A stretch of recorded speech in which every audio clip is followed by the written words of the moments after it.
subscribe to my channel. Thanks. Earlier this week, it was reported that some of the close-up shots in Blue Planet 2nd, which returns on Sunday, were filmed in a lab, rather than in the wild. The Guardian said some crucial footage could only have been captured on film in controlled laboratory conditions. Attenborough defended the use of these shots, saying they are not in any way misleading, and makers say the series was overwhelmingly shot on location.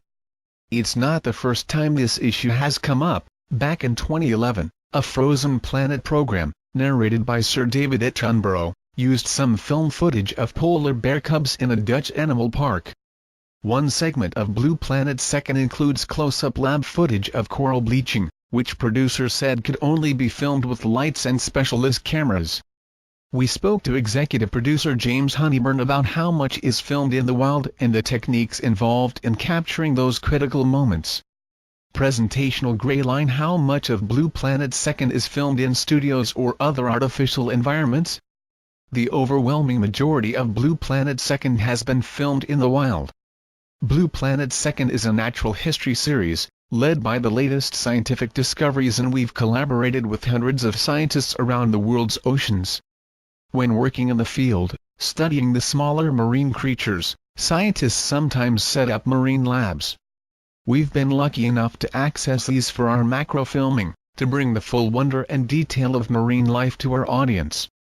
Which scenes were these labs used for? In the episode Coasts, we filmed rock pools with a marine lab in Vancouver.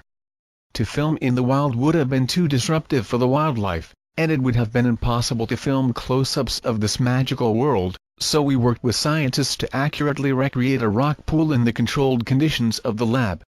In the episode Deep, by collaborating with scientists based on a number of research vessels who were sampling the deep sea, we were able to film portraits of creatures such as fangtooth, that would otherwise be impossible to see.